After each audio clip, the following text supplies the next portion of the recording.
What's up, guys? It's Coach Grant with First Down Training, and today we're going to be breaking down something that all wide receivers need to use at the top of the route to be able to get separation. So we're going to be showing positive examples of this specific move, and then a negative example of this move, and show you guys what you want to try to avoid to perfect this and get you out of breaks as fast as possible. So I hope this video helps you guys out. But also, fellas, we are planning on coming out to doing a camp that's out of the country. So our Los Angeles camp that we are having next weekend is completely sold out, but we are looking into other things to do during the months of October and November, and we've been asked to come do a Germany camp. So we'll pretty much go anywhere, but we were wondering, how many of you guys are actually from Germany, if any of you have any kind of connections over there in terms of fields, in terms of coaching. So if you guys have any insight on that, don't hesitate, leave some feedback in the comments below, and I'll make sure to get back to you because we really want to come out and do some stuff that's out of the country. So we appreciate all the feedback, fellas. We appreciate everybody's support.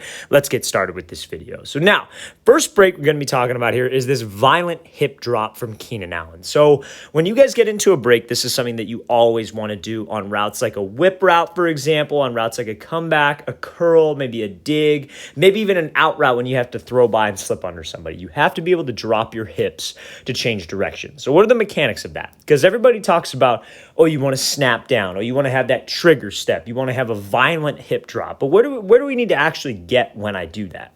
So when Allen goes up into this break, I want you to pay attention to a couple things here. Number one is his foot strike. So a lot of people love to talk about, anytime that I talk about people snapping down, they'll always go, oh, that's an ACL, or you're going to hurt your knee doing that when you're running like that. If you have incorrect form, you're going to hurt yourself on anything. You can hurt yourself on a press release and blow out your knee if you have incorrect form. If you have correct form and you know how to actually get into a break, it's going to be a safe thing to do. Now, when Allen drops into this, I want you to notice where his foot strikes. It's the middle arch of his foot. He's not striking on the heel. He's not striking on the tippy toe. He is just shooting that foot in the ground, and he's on the middle arch of his foot. That is a powerful position, and that is a position of balance. Every time I talk about breaks, I always equate it to doing squats in the gym. When you're doing squats, you got a bar on your back, you're squatting down. You're not on your tippy toes because you're going to fall forward. You're not on your heels because you're going to fall back. You're on that middle balance part of your foot, and you're dropping straight down. That's how you want to think of a break at the top of the route. You want to be on that middle part of the foot. Now, a lot of guys will get to that middle part or will end up striking the ground on their heel first because they'll reach out for the cut. So that's why, guys that do a lot of drills that involve cones, they'll run up to the cone and they'll reach to try to get around the cone. And when you reach outside of your frame, that is when you can strike the heel. And when you strike the heel, that can cause you to pop up, it can cause you to fall back and just lose explosion out of the break. So number one, when you guys are dropping your hips onto a cut, it's got to happen violently. Obviously, you got to be able to sell the route. You got to be able to run hard. But when you guys drop and strike the ground, we need to get to balance, and that comes from being on the middle arch of your foot. Now, when you strike on the middle arch of the foot, obviously it's more to it than that. We can't just plant on the middle arch of my foot and be super tall, not actually drop my pad level, not actually get low, because you won't be able to decelerate like that. Like, let's say he's running this whip route, right? Keenan Allen's running a whip. If he breaks down at this whip right here, but he doesn't drop his hips, he's going to drift upfield on the whip and drift back into the defender. To make a sharp cut, why it's so important to actually drop your hips quickly, violently, is so you can make a tight cut while selling the route. You have to be able to sell the route running full speed, running in full stride, having a good pad level, everything that we love to talk about that sells routes. But how do we change direction from that? And that comes from the hip drop and how low we can get. So when you guys drop, this is the mistake guys will make. Maybe they do strike on the middle arch. Maybe they are in stride. But when they drop, they don't actually drop their butt down.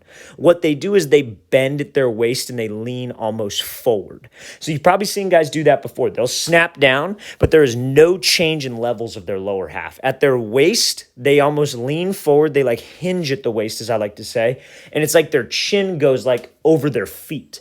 Like they're pretty much falling forward into that. That's going to make you incredibly off balance. You guys have to make sure that we are dropping my butt down on that step, on that trigger step. Maybe not, this wouldn't be the best example for a trigger step. We're going to show a couple in a second. But when I drop into that break and my hips drop with it, I have to make sure that my butt is actually dropping down. Now, when I say that, and guys will actually drop their hips, guys will drop their butt down, what ends up happening is their chest is straight up in the air. So they'll almost sit down into the break, but their chest will be straight up. And then they'll start to lean back, and then they are slow out of the break. When you guys drop, you have to make sure it's in stride, middle arch of your foot is striking, you're actually dropping your hips, but you want to think of it like your chin is trying to touch your knee. straight down to your knee, not over your knee, not behind your knee, straight to your knee. Because now I actually dropped my pad level. I actually dropped my hips. And when I combine that with good balanced foot strike, I could create a sharp cut, but I'm also in a position to be able to create energy and accelerate out of the break. So those are the mechanics, fellas. When it comes to dropping your hips, those are all of the things on any route that involves you to drop. Those are the things that we need to emphasize. Foot strike, actually dropping your hips, making sure we're getting low, bringing that chin to your knee. That is the main key and not reaching. Let's play this thing again, full speed one more time. Then we will show an example of a bad snap down and how wide receivers can try to avoid doing this to create separation. So now, next one here. This wide receiver, this is kind of a good example of why you guys don't want to reach on your cuts, why you don't want to overemphasize the break at the top of the route. So let's watch this thing here. Wide receiver slips underneath, but he reaches out and kind of over-exaggerates this trigger step, right? So let's talk about it. He's here, very easily could just snap right in stride, doesn't need to reach out for the cut, doesn't need to try to get to a specific depth. Just keep your feet in stride. Now, when he runs up to this break and when he goes to reach for it, watch what happens to his chest. He's in a good pad level, and then his chest starts to pop up like this. Now, here's the thing. We worked this DB off the line. I get it. We got separation. We got him to open up his hips. He's probably a little bit dazed on this one, I guess you could say. But if I got a DB who's right on my hip, I got a DB who's in off coverage, and he sees you reach out like this, because a DB, what is he supposed to be looking at? What part of your body?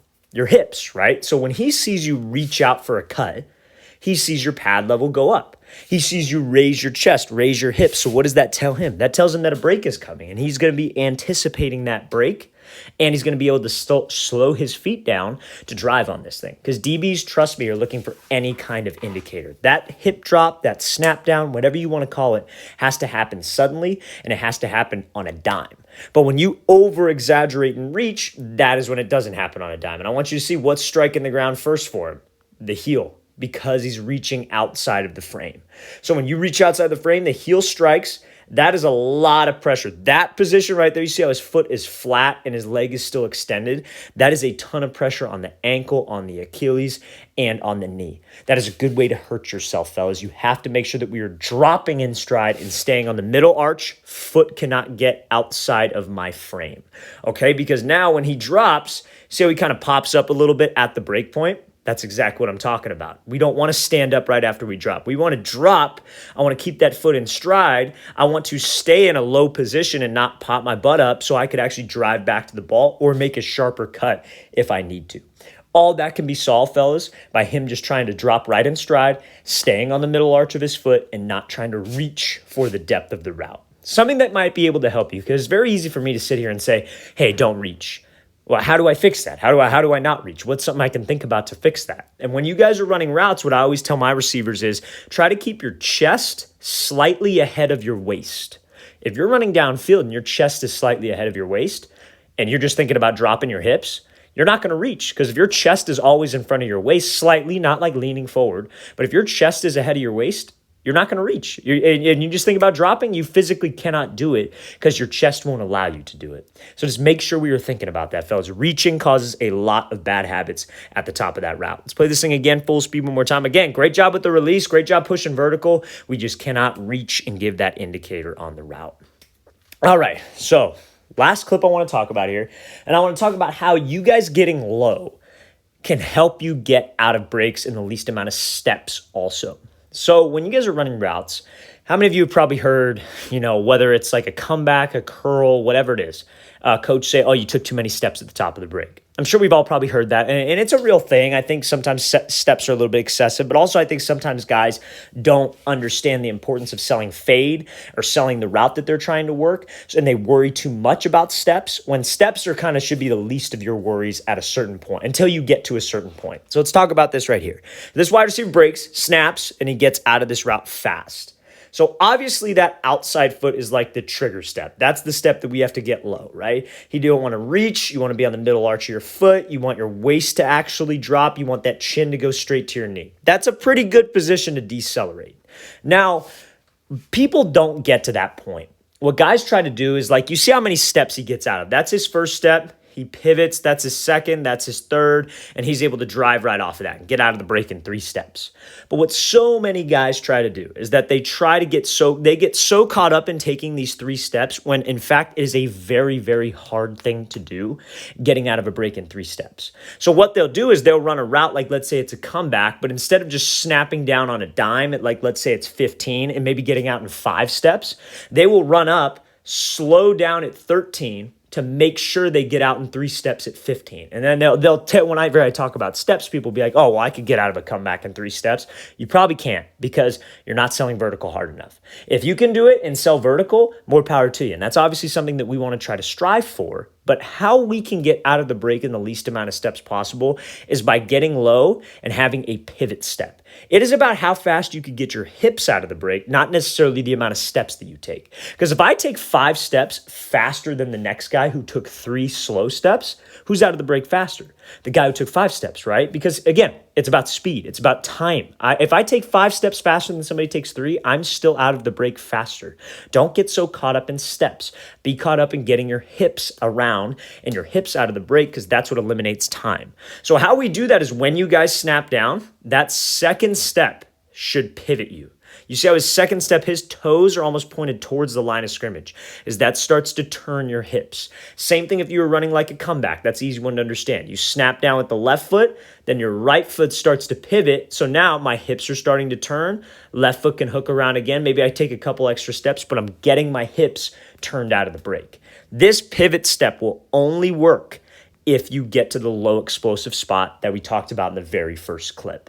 So you see when he drops, if he was standing very tall and he sold the route with a ton of speed and tried to break on a dime but didn't actually drop his hips, and you try to pivot your step like this and you're not low, you don't have a knee bend, that's a great way to hurt yourself. So you have to make sure, fellas, to eliminate extra time at the top of that break, you have to get low so you can set up your feet and get your feet to a good position to drive out of the route. That is a textbook pivot step right here by this wide receiver. Let's watch the thing again, full speed one more time. Great job selling this out route, if you will, and then getting his hips out of that break to win on this route. Fellas, make sure that when we drop low, when I'm dropping my hips, I'm dropping in stride, I'm not reaching, striking the ground in the middle arch of my foot, dropping my hips, not bending at the waist, and that chin goes straight to your knee to set myself up for efficient steps, but also to get out of the break in the least amount of time possible.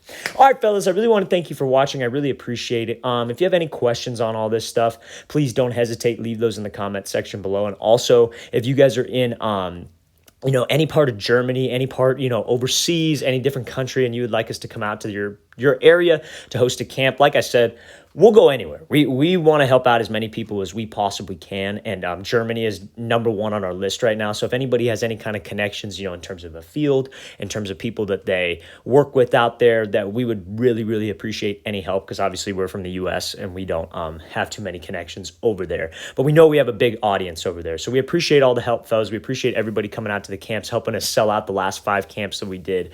So again, if you have any suggestions, any kind of feedback, don't hesitate to leave those in the comments section below. I'll see you guys next time.